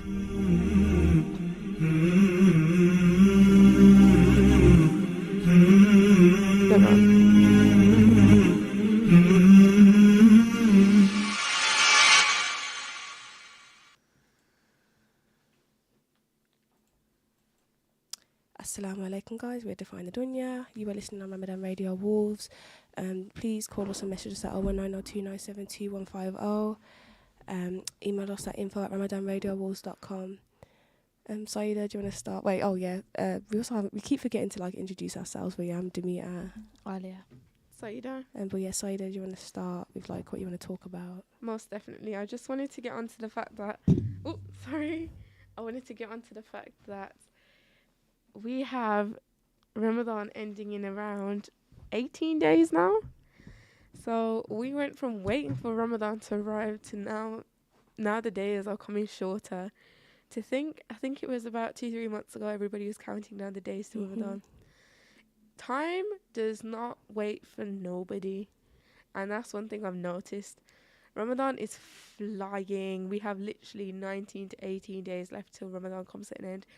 And I think that's scary because I just wish Ramadan actually lasted the whole year, because there's just so much purity all throughout Ramadan, such as I wish we, like, inshallah, everybody carries out like their habits from Ramadan onwards, because if we did, I think it would be a lot more nicer, if that makes sense. It would be a lot more pure, even for myself as well and everyone else. It's just a pure month. It's like everybody's doing what they're meant to be doing. And I know it shouldn't just take, I'm very aware, obviously, it shouldn't just take Ramadan to do it, but it's like people's hearts yearn for Ramadan. And we do find out that we are just a problem. We're just being lazy. We do find out that we are the problem, that we just do not want to commit to our salah or do Quran. Like, it's not even just shaitan. Look how we do it in Ramadan, just naturally. So imagine if we did it without Ramadan being around. Yeah, no, I get you. And I remember everyone was like, oh, 40 days, stop these habits now, and it's like, now it's not coming to an, like, obviously it's coming to an end, but not as quick, but it's kind of quick. Like, the days are going by, like, they're flying by so quickly. But yeah, I feel like it kind of makes us aware, though, I think. Do you know what I mean? If anything, it's kind of like a bit of a wake-up call, you know? And then I think, you know what, we should be grateful, and we should be very proud of ourselves that we found Islam so young, yeah, and we're getting to experience Ramadan so young because God chose us, do you know what I mean? When you find Islam in your teens, do you know how good that is? And I think that, like, we forget, like, we're still young, do you know what I mean? And, like, you're in college, I'm starting uni this year, do you know what I mean? Like, and we found like, we're not, obviously not fully, but we found Islam, and we're getting to do our Ramadan with, like, we're still seeking knowledge, but we have some sort of knowledge, and we can kind of, like, we're going along the right path, do you know what I mean, clearly. And I think that's a big blessing. And for anybody that's doing Ramadan that's young and they feel like they're finding themselves and stuff, like, I think that, like, take that as a blessing and, like, as a positive, do you know what I mean? Like, because I feel like during this pod we've been saying how, like, maintain habits and stuff, because don't just treat it just because it's Ramadan, like, but it's also a blessing that you're even attending doing Ramadan, and at least trying, because God can see that, do you know what I mean? And I think that you know, he sees your efforts. Yeah, he does. He sees what you ask for in your salah. He can hear and see everything that's in your heart, and he knows before you even come to him to ask him. Yeah, and then another thing as well, like, as long as it's, like, in your heart, that's calm. Like, if when you're praying and you're not praying from the heart, like, it's not gonna get accepted and stuff, and, like, he's not. But, like, if it's in your heart and your intention and stuff, like, but I think Ramadan is good to help with, again, like, we keep speaking about mindset, but it's because it's, like, it's good with mindset, like, it's discipline. Yeah, it is, and I think that's how we won't fall back into so many bad habits after Ramadan, because our mindset will be set. It will be like, it's natural, do you know what I mean? Like, so I think, it's a blessing, and I think just take take time to appreciate, like, okay, we've got, like, how many days left, but we're so young, and this is our Ramadan. I feel like it's our first Ramadan. We can influence others. Yeah, and I think we can carry out, like, little habits, such as, I think the most beautiful time of Ramadan is this time, like, the middle. Like, even the middle and the beginning, but the end of Ramadan is the saddest time, because I'm gonna get to experience that for, like, the first time. Like, it's like a really weird feeling, like Ramadan's coming to an end, meaning your whole routine switches up again.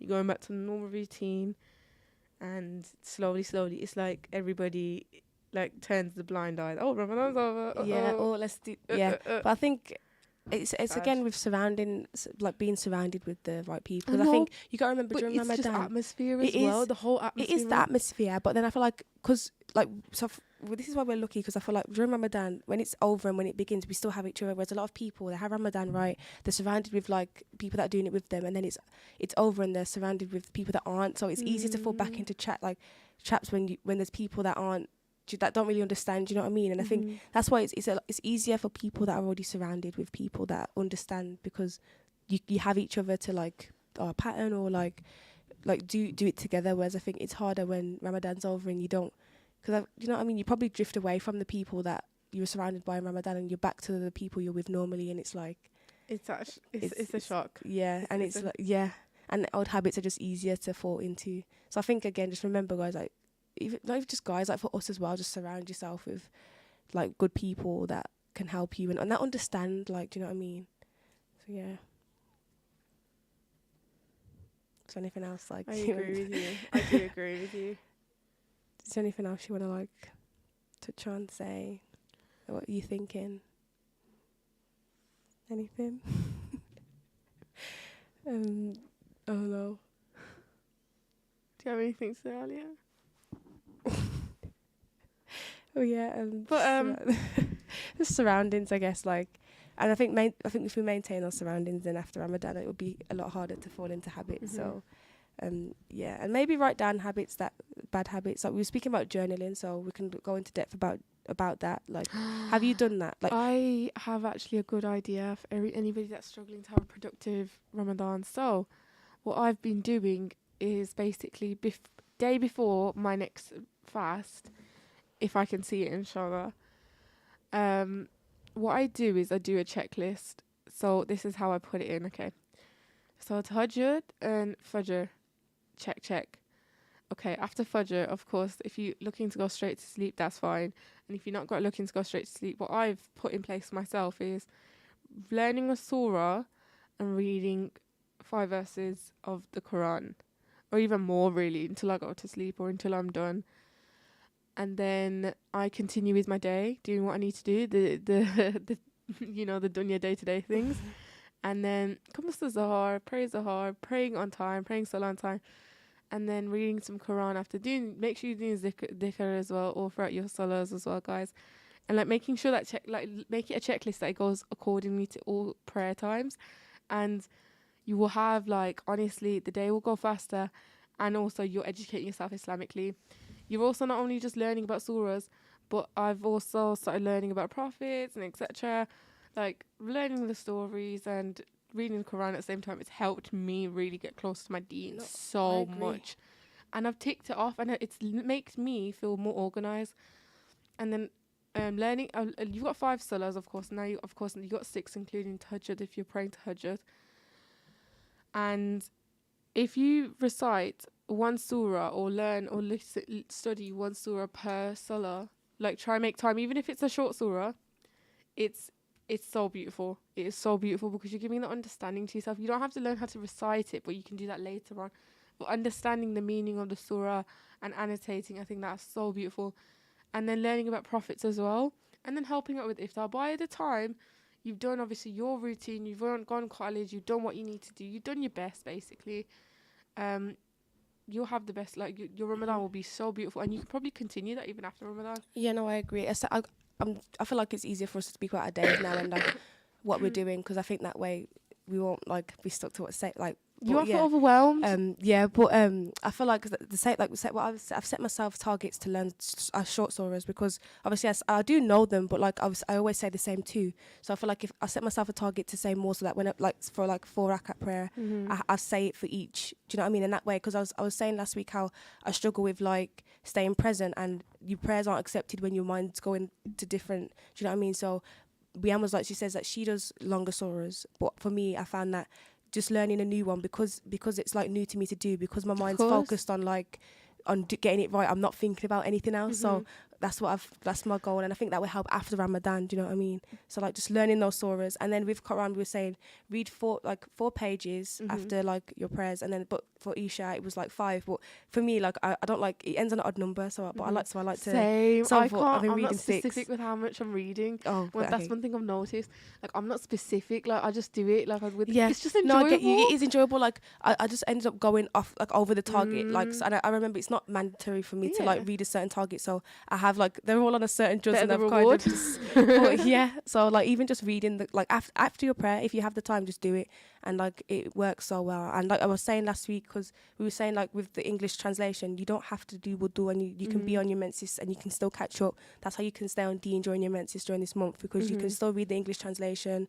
You can read it online if you can speak a different language. Like, do you know what I mean? So you still get the same amount of rewards, and you still educate yourself, and you still feel connected. So just stuff like that after your prayer, or like if you're not praying because you're on your reds, do dhikr and then read the Quran. Do you know what I mean? So I think that's what's helped me. So like reading, doing my own research. Again, you said about the prophets. I have a book. Like you like go you can go to like shops and you can find Islamic books. There's lots of books that can educate you on so much there is. Yeah. Like how like I haven't gotten down to like I've wanted to do it.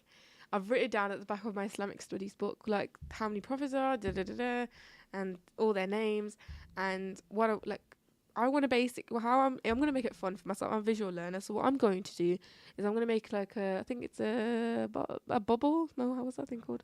I think I know what you're on about. You write the name in the middle and you circle around it. Yeah. Like a mind map. Yeah. A mind map with their name, and then obviously it makes it easier. It's a way of learning as well. It's amazing. And visual learning's way easier than just like, because it's hard. You can't just like read something, and then like maintain what you got to like actually have an understanding. And that's what I found with the Quran. But then Quran is a lot easier to understand, when you actually read in English. Yeah, and when you've sought like knowledge, like because it's like I've learned stuff before, and then I'm reading it, and I'm like, oh, this makes sense now. Do you know what I mean? So like I'm reading surahs that like they kind of like teach you a bit about marriage, obviously, because I was saying how I don't have a lot of knowledge on it, and it touches marriage, it touches like sins and stuff, and like I'm currently on Surah Al-Baqarah, and it was talking about how like women, obviously the Quran was reciting about women divorced, and of course how you should take your wife back if she falls pregnant during that during time.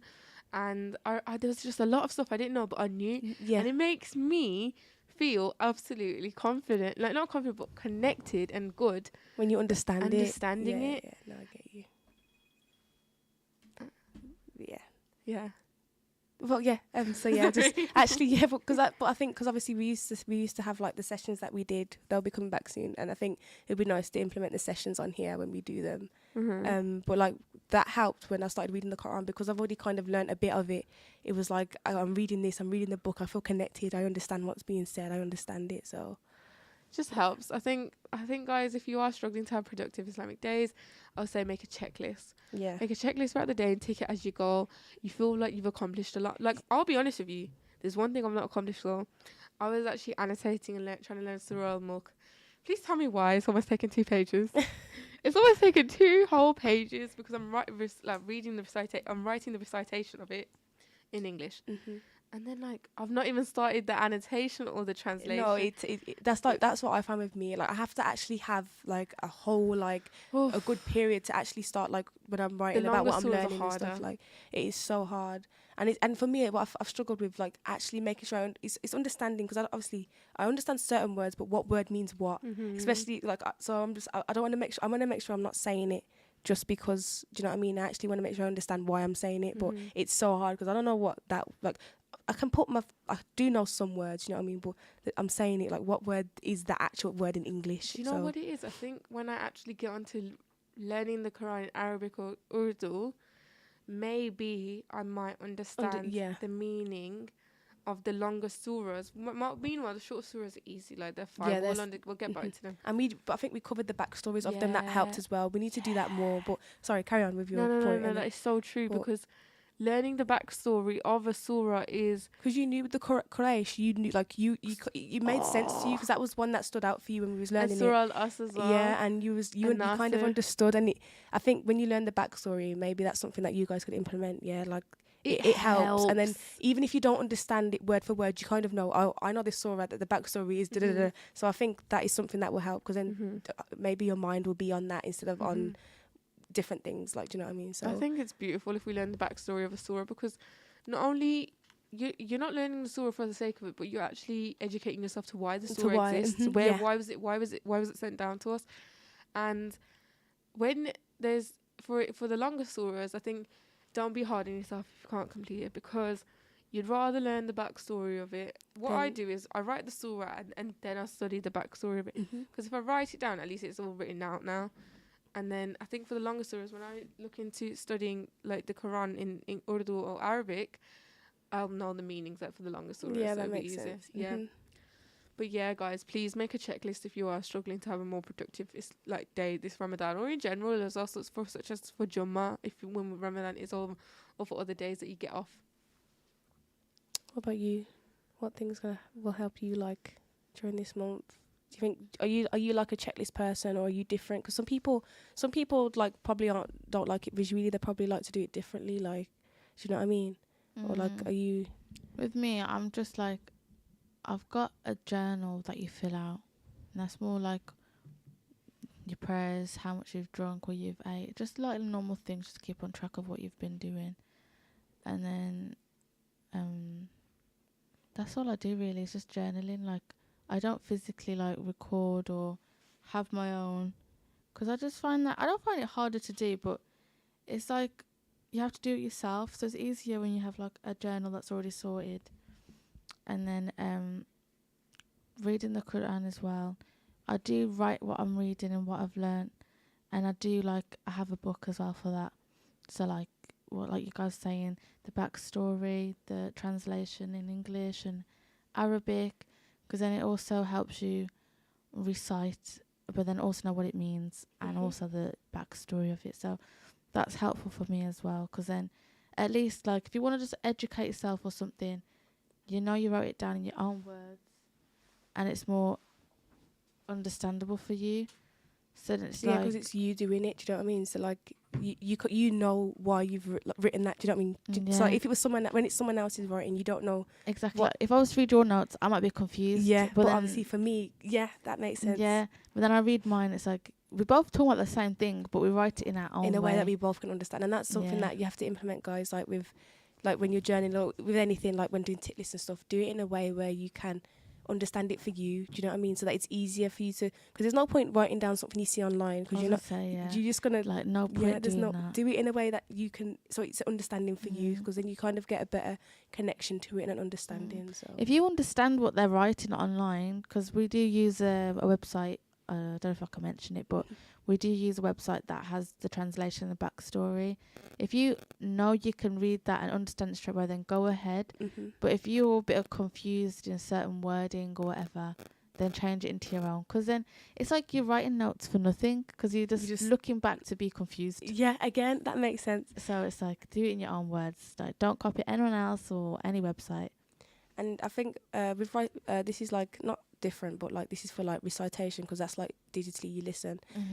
Repeat it, like, do you know what I mean? So like I think it's harder with the longer surahs, because you're gonna have to listen to it and then rewind it all the way back, whereas with the shorter ones it's easier to learn. But like repeating it and listen, because I think it's all good learning it, but are you reciting it properly? Do you know what I mean? Like I can't remember the right terminology for it. If Rihanna was here, she would know. But like obviously when you're elongating the right words and how your tone is and stuff. But if you listen to it and you just keep rewinding it, I think during this, like if you're trying to recite during this month, then that will help. Like one thing I've noticed, like so when we do our Islamic classes, I've noticed I can hear the way we would pronounce it, and like how we pronounce it as well. Like I've noticed, like I can hear it in my surahs, like Abu da, and I'm like, oh my god, I heard that. Yeah. And it's nice. I think doing that with, because we did it together, it's good. Do you know what I mean? I think it's nice doing it together, because we recite differently. Do you know what I mean? And it's nice to hear all our different recitations, because we all listening. Like obviously we probably, because we have apps to learn for us, we listen to the same reciter, so we probably sound a bit like the same. But with Wiam, because she's learning from someone else, it's different. With you, Saida, you might have learned or listened to someone else, so it's nice to see different approaches, because I didn't know that you could have different ways of reciting. Do you know what I mean? I thought it was just all the same. No. So even then, like that was beautiful. Like, it's like you said, different reciters say it differently. Like I'll listen to one guy and then he's saying it all fancy and this, but then one other guy's saying it like really serious and fast, and it's just like, it's just how you feel connected, and what and how you connect and prefer. And I think that makes sense. For me, it's like not the slow. It's kind of slow, but it's kind of quick pace. But it means I'm actually saying the words like properly. Whereas if I'm rushing it, I feel like I'm just speaking. Do you know what I mean? Like whereas if I can actually hear it and understand the pronunciation, then I'm actually saying the right things. You know what I mean? So. But yeah, if that's just like if you want to recite during Ramadan, or like you're trying to learn, you might want to learn after, because I do want to implement the way I'm listening to Quran and the way I'm reading it after. I don't want to just stop, because I don't want to just do it just because it's Ramadan. I do want to start. But I think it's hard, because I wouldn't read a book over and over again, so it's going to be hard for me to get in the mindset of reading the Quran over and over again. Do you know what I mean? But I think when you recite it, you kind of want to, Yeah. because it's like, Because like in a way you can like play around with it. Like you can like, okay, I've recited this way. Maybe if I recite this way, yeah, you can might learn help. different ways to Yeah. recite, and I think that's a good way to keep engaged and not fall 'cause- into the trap of yeah, the dunya because stuff. different surahs are like they're longer or different. So it's like So based on the way the reciter recites, a reciter might do a short surah so long based on how they're reciting or so quick. Do you know what I mean? Yeah. So like it'd be nice. in to a do. way, like you could recite one way for one surah, but then you can't recite that for the other one because it's completely different, Different. and it's just like, No, damn, like how much to do this one? I've noticed that when I'm reciting Surah Al-Asr, and Kawthar, like my recitation's different. Sorry, I'm Yeah, that one. And I'm like, but even actually compared to my other ones, like I'd probably do it higher, but with Asr I do it lower, and it's like, how can I adjust it to sound like how I recite? Not recite, but like Yeah. when I say it during prayer, do you know what I mean? So like, that's something that Yeah, I need to switch on, because 100%. it sounds so odd when like after I pray, it just sounds like I've gone from and it's like yeah, it's like, damn, like what? What's I going just have on? I just have Surah replaying in my head now. Sorry. But I don't know, reciting. I do like reciting, and honestly, Riam has helped me. Like, if you're listening to this or whenever you listen, you've helped me so much with, She's with like, same. reciting. Like, I can literally, like, when I'm just scrolling on social media, I can just be like, it'll be in front of me, and then I can literally, like, I haven't heard it yet, and I can know straight away how to pronounce it, how to say it, and that's all down to like learning once. Like, But that's around as well. Your surroundings. You're Yeah. surrounded with the right like person. You know what I mean? like it's so crazy. You can learn one surah, and then you can learn about how do you like Elongate. Yeah, elongate the words, how to pronounce certain things, and it's like you're reading like, okay, that's how it's meant to be said, and it's like, damn. And you listen to the video and like, that's how it's actually said. Like sometimes like I'm saying it wrong, but then I'll listen. And Listen, like, damn. I'm saying it properly. Yeah.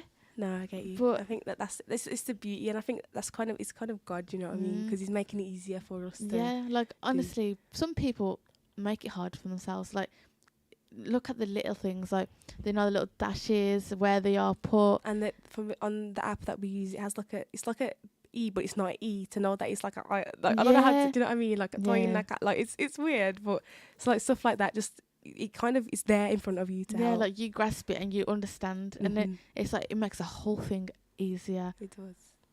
But yeah, man, I'm gonna go back home and recite now. I'm gonna literally, I need to, because I've got so many clothes everywhere. It's so bad. Because like yesterday I was rushing, I was like, but now I've got clothes everywhere. So I'm gonna go home, sort out my stuff, clean up my desk, and then I'm gonna do some reciting. But I think reciting will help as well with like when you have like bad habits of music. If you know, like, because sometimes you can be aware, because sometimes you might go on to put it on and not be aware. But if you're aware, you can be like, okay, maybe I should. Like, if you put in that much energy to reciting, you're not going to think about putting tunes on because you're focused on reciting. So I think it will help. I feel like it's helping me. So I think if that's a struggle, to slowly implement it. It's not easy. It's so hard. Like we're always gonna have struggles, but yeah, we are coming to an end, guys. So yeah, we have Defying the Dunya. Follow us on social media. You're listening on Ramadan Radio, Wolves. Inshallah, we'll see you next week. Thank you for listening, guys. Thanks for listening, guys. Bye. Bye.